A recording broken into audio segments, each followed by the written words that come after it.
Assalamualaikum warahmatullahi wabarakatuh. Kami dari kelompok 7 yang akan membahas terkait dengan pengembangan desa di Kecamatan Tinanggea, Kabupaten Konawe Selatan, Provinsi Sulawesi Tenggara. Untuk anggotanya sendiri kami terdiri dari 3 orang, yaitu yang pertama ada Nabila Wardania, yang kedua saya sendiri Ringga Masagilo Resa, dan yang ketiga ada Ringga Satria Wardani. Tujuannya dibuatkan video ini adalah untuk memenuhi tugas mata kuliah Perencanaan Desa Terpadu. Untuk selanjutnya langsung saja ke pembahasannya.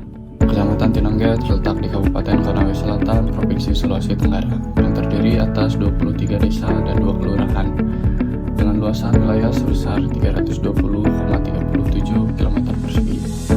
Untuk sebelah utara berbatasan dengan Kecamatan Linia dan Kecamatan Laya. Sebelah timur berbatasan dengan Laut Banda dan Laut Maluku. Sebelah selatan berbatasan dengan Kecamatan Palangga dan Kecamatan Landono. Untuk sebelah barat berbatasan dengan Kecamatan Palangga dan Kecamatan Landono.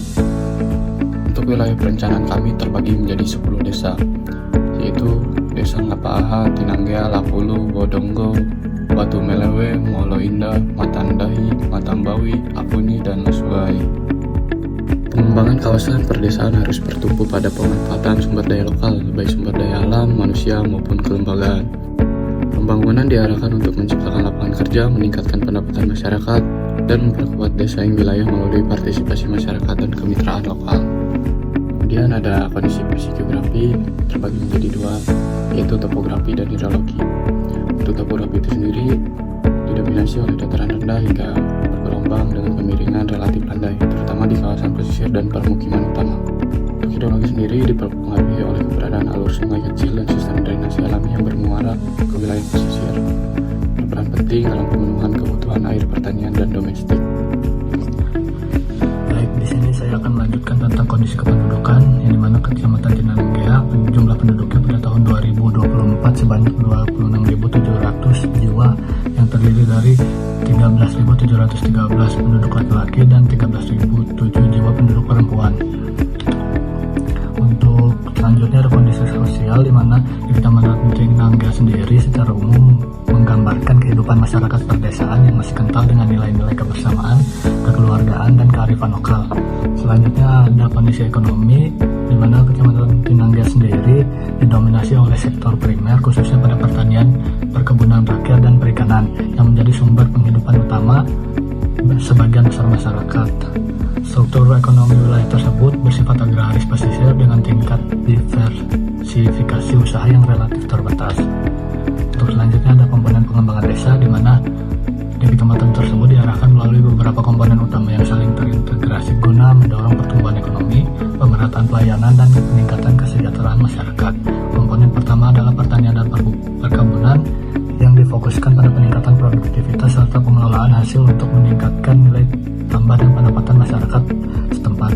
Yaitu pengembangan kawasan perdesaan Tinanggea, yang dimana difokuskan kepada 4 komponen pengembangan, yaitu pertanian dan perkebunan, pariwisata, pusat perdesaan, dan juga sarana prasarana.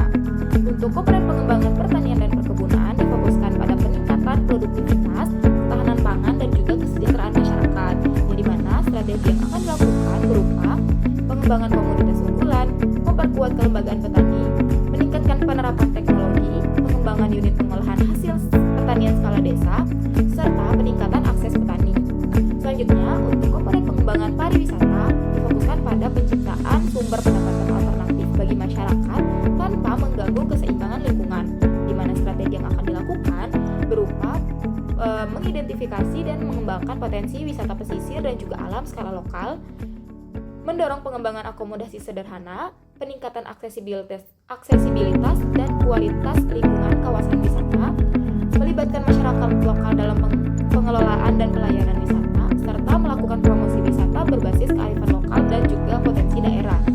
Selanjutnya, untuk komponen pengembangan pusat perdesaan, ini difokuskan pada perwujudan pemerataan pelayanan dengan memperlancar distribusi kegiatan ekonomi dan mengurangi ketimpangan antar wilayah.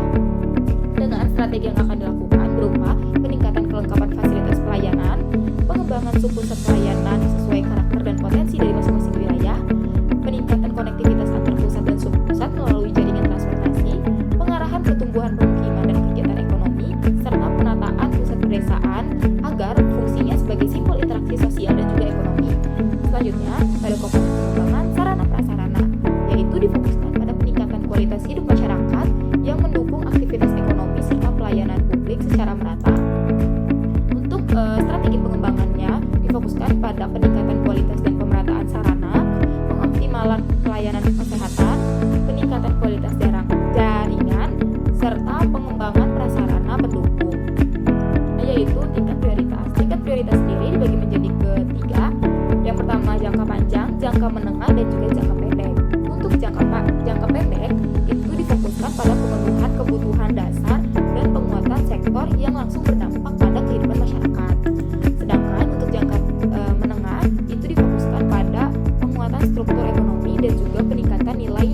nilai tambah sumber daya yang pada prioritas jangka panjangnya itu difokuskan pada pencapaian keberlanjutan dan daya saing wilayah secara menyeluruh.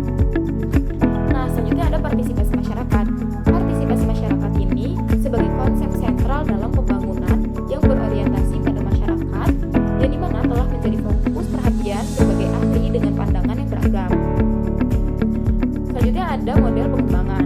Model pengembangan yang digunakan yaitu model pengembangan kawasan perdesaan yang diarahkan pada pendekatan perdesaan terpadu dan juga berkelanjutan, yang mana model pengembangan ini mengintegrasikan aspek ekonomi, sosial, spasial, dan juga lingkungan dalam satu kesatuan sistem wilayah.